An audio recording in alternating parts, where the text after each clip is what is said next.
Hola, hola, ¿cómo están? Muy buenos días, muy buenas tardes o muy buenas noches, dependiendo de cuándo estés viendo este video. Y bienvenidos a la segunda sesión de nuestra materia de microeconomía.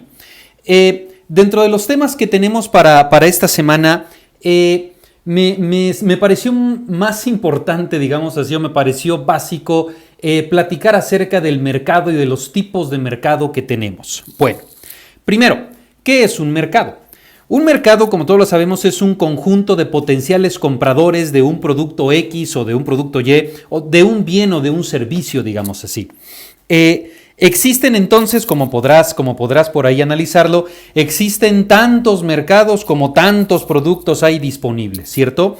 Existe el mercado educativo, el mercado de entretenimiento, el mercado científico, el mercado industrial. Vaya, tenemos 1001 mercados allá afuera. Pero bueno, entonces, hablando de los tipos de mercado, me parece que lo más importante que debemos tomar en cuenta es lo siguiente. Primero, la estructura del mercado. Segundo, el poder del mercado. Después, el mercado hablando de su competitividad. Y por ende, nos dice por acá, hablar si un mercado es un monopolio o es competencia libre. Entonces, me parece que hablar de tipos de mercado es hablar de mercado de libre competencia o un monopolio, duopolio o un oligopolio. Es decir, por naturaleza, y nos decía Adam Smith en su famoso libro de la riqueza de las naciones, digo, allá por el siglo XVII, pero prácticamente son elementos y cuestiones de economía que hasta el día de hoy se siguen aplicando, nos hablaba que el mercado debe de ser de libre competencia, es decir, tantas empresas como sea posible que ofrezcan un bien o un servicio. Porque si tenemos competencia, obviamente esto es benéfico para el mercado, ¿cierto? Es decir, vamos a tener una competencia perfecta, dice por acá. Existen muchos compradores y vendedores y ninguno puede influir en el precio.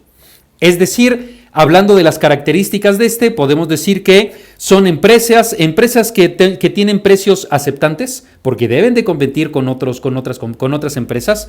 Hay un elevado número de oferentes y demandantes, por ende, y hay una homogeneidad del producto, información perfecta y libertad de entrada y de salida. Me parece que este es el mercado que más se debe de perseguir en cualquier sistema económico. Un mercado de libre competencia, donde la oferta y la demanda puedan interactuar y puedan desarrollarse de la manera más libre posible. Digo, yo sé que hoy en día hay cierta injerencia del Estado en cuestiones regulatorias, sobre todo para romper con monopolios. Pero bueno, ese es el segundo tipo de mercado que vamos a ver a continuación. Entonces, el primer tipo de mercado es este que podemos tener por acá, ¿no? Es decir, las empresas aceptan el precio fijado en el mercado y la curva de demanda de la empresa es horizontal.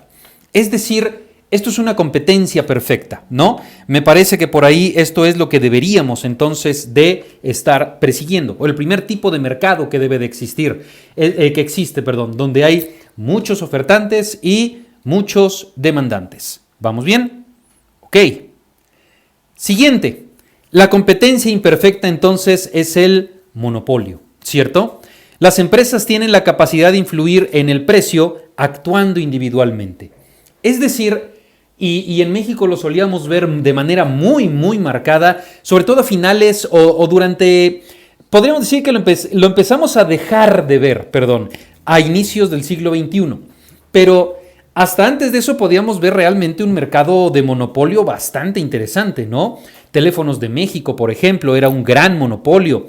Ferrocarriles Nacionales de México era un gran monopolio. Digo, todos eran obviamente de naturaleza gubernamental, pero eran monopolios después de todo. Cuando hablamos de monopolios estamos diciendo que la empresa puede influir directamente en el precio sin necesidad de tomar en cuenta ningún otro competidor. Dice por acá, monopolio.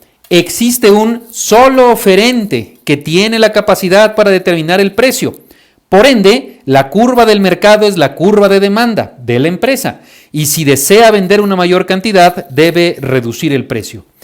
Obviamente sabemos que muchas veces los monopolios lo que hacen es manipular los precios para que sean más altos. Es decir, no me importa que el cliente se queje, no me importa que el cliente me diga, no me importa que el cliente me dé observaciones, soy el único competidor, no hay más a quien comprarle y se tiene que aguantar. Me lo va a pagar sí o sí. Entonces, eso es un monopolio. Cuando hablamos de un duopolio, pues es, exactamente lo mismo que un monopolio, nada más que son dos empresas las que son dominantes del mercado. Y cuando hablamos de un oligopolio, estamos hablando de 3 o más empresas que son productoras o proveedoras del mismo bien o servicio y que por ende entre las 3 pueden influir de manera, 3 o un grupo cerrado determinado, pueden influir en el establecimiento de precios. Causas explicativas del monopolio: control exclusivo de un factor productivo, una patente o un control estatal de la oferta, como lo podemos ver por ejemplo en CFE, o un monopolio natural, es decir, el coste medio disminuye indefinidamente. Entonces, esos son los tipos de mercado que existen, pero como te repito, el más importante y el que debe de prevalecer más en cualquier economía es obviamente la libre competencia. Tantos ofertantes o oferentes como sea posible, para que por ende los productos, servicios y los precios sean los más adecuados y benéficos para el consumidor. La competencia siempre va a ser lo más benéfico para cualquier mercado y para cualquier grupo de consumidores. Bueno, con esto terminamos la videocápsula de la semana 2, esperando que todo haya quedado más que claro. Si no es así, con toda confianza un mensajito y yo respondo cualquier duda, cualquier observación que tengan, estoy más que a la orden. Que tengan una excelente semana y muchas gracias por observar esta videocápsula. Nos vemos.